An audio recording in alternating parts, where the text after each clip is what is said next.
नमस्कार। आज का ये वीडियो हमारे stock market course for beginners का डेमो वीडियो है।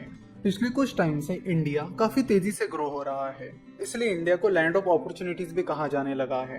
आने वाले कुछ सालों में इंडिया की ग्रोथ काफी अच्छी होने वाली है और इसके पीछे कई सारे फैक्टर्स हैं, जैसे कि यंग पॉपुलेशन, बहुत सारे स्टार्टअप्स आगे आ रहे हैं। आजकल बहुत सारे स्टार्टअप्स नई नई इनोवेटिव चीजें कर रहे हैं, नए नए प्रोडक्ट्स लॉन्च कर रहे हैं और अच्छा बिजनेस कर रहे हैं, जिससे इकोनॉमी को काफी फायदा मिल रहा है। साथ ही वो लोगों के लिए कई सारी जॉब अपॉर्चुनिटीज भी ला रहे हैं। इंडिया के पास बहुत सारी यंग पॉपुलेशन है, जो कि आने वाले सालों में इंडिया के लिए एक पॉजिटिव साइड रहेगी। पिछले कुछ सालों में इंडिया बस आईटी और सर्विसेज सेक्टर में आ गया था, लेकिन अब धीरे धीरे मैन्युफैक्चरिंग सेक्टर भी ऊपर आ रहा है और बहुत सारी फॉरेन कंपनीज इंडिया का मैन्युफैक्चरिंग सेटअप तैयार करने की कोशिश कर रही है और कुछ कंपनीज ने तो सेटअप कर भी लिया है। तो इंडिया का मैन्युफैक्चरिंग सेक्टर काफी बढ़ने वाला है। तो इंडिया के मैन्युफैक्चरिंग सेक्टर को आपको जरूर ट्रैक करना चाहिए और देखना चाहिए कि इंडिया के मैन्युफैक्चरिंग सेक्टर में क्या क्या अपॉर्चुनिटीज है। वो अपॉर्चुनिटीज इन्वेस्टमेंट के हिसाब से भी हो सकती है और बिजनेस के हिसाब से भी हो सकती है। और इंडिया की चल रही ग्रोथ को देखकर बहुत सारी फॉरेन कंपनीज इंडिया में इन्वेस्ट कर रही है, जैसे कि आप देख सकते हैं अलीबाबा और सॉफ्टबैंक बहुत हेवीली इंडिया में इन्वेस्ट कर रहे हैं। साथ ही बहुत सारी यूएस की प्राइवेट इक्विटी फर्म्स है, वेंचर कैपिटल्स है, जो इंडिया में हेवीली इन्वेस्ट कर रहे हैं। तो हम इंडियंस को भी इन अपॉर्चुनिटीज को ढूंढना होगा और इन अपॉर्चुनिटीज का फायदा उठाना होगा, क्योंकि आप कह सकते हैं कि इंडिया फिलहाल एक इन्फ्लेक्शन पॉइंट पर आ गया है, जहां से चेंजेस होने शुरू हो गए हैं। तो आप इन्वेस्टमेंट करके इन अपॉर्चुनिटीज का फायदा उठा सकते हो। वो इन्वेस्टमेंट स्टार्टअप्स में भी हो सकती है और स्टॉक मार्केट में भी हो सकती है। तो फिलहाल हमने ये जो कोर्स बनाया है वो स्पेशली बिगिनर्स के लिए बनाया है, जो स्टॉक मार्केट को शुरुआत से सीखना चाहते हैं। मिस्टर वॉरेन बफेट, जो कि फिलहाल दुनिया के थर्ड रिचेस्ट पर्सन है, उन्होंने 11 साल की उम्र में स्टॉक मार्केट में इन्वेस्ट करना शुरू किया था। 11 साल की उम्र में उन्होंने सिटी सर्विस नाम की कंपनी के 6 शेयर्स खरीदे थे। ऐसा नहीं कि पहली इन्वेस्टमेंट से उन्हें सक्सेस मिला, बट धीरे धीरे अपनी गलतियों से वो सीखते चले गए और आगे चलकर एक सक्सेसफुल इन्वेस्टर्स बन गए। Similarly mister Carlos slim hello, जो कि दुनिया के 5वें रिचेस्ट पर्सन है, उन्होंने 11 साल की उम्र में गवर्नमेंट सेविंग बॉन्ड में इन्वेस्ट करना शुरू किया था और 12 साल की उम्र में स्टॉक मार्केट में इन्वेस्ट करना शुरू किया था।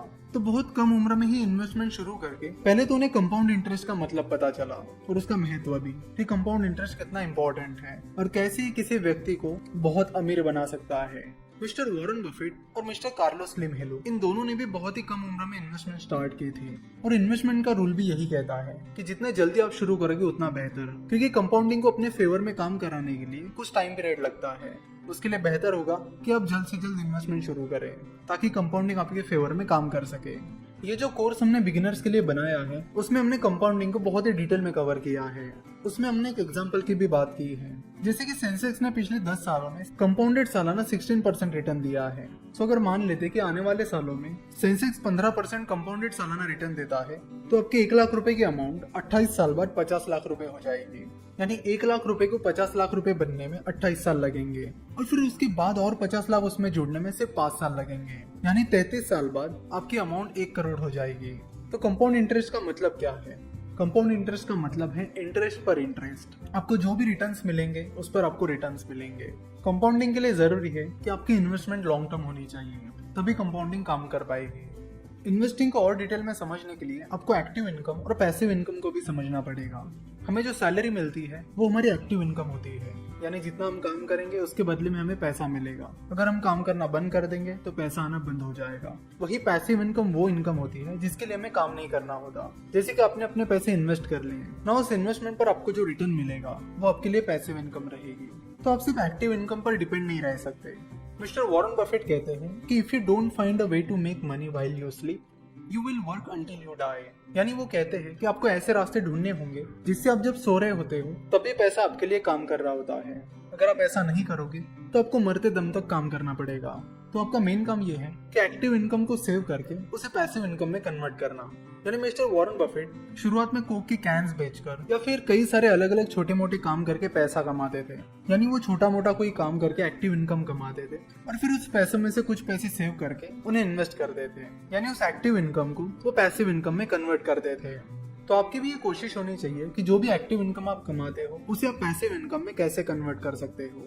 इंडिया में फिलहाल बहुत सारी अपॉर्चुनिटीज है जिनका इस्तेमाल करके आप काफी अच्छे सारे रिटर्न्स कमा सकते हो। साथ ही कंपाउंडिंग को अपने फेवर में काम करा के आप बहुत अच्छे रिटर्न्स कमा सकते हो। अगर आपको बहुत ही ज्यादा सेफ इन्वेस्टमेंट करनी है तो आप एफडी या गवर्नमेंट बॉन्ड में इन्वेस्ट कर सकते हो। अगर आपको स्टॉक मार्केट में इन्वेस्ट करना है तो आप डायरेक्टली स्टॉक मार्केट में इन्वेस्ट कर सकते हो, जिसके लिए आपको काफी सारी चीजें सीखनी पड़ेगी और काफी सारा एनालिसिस करना होगा।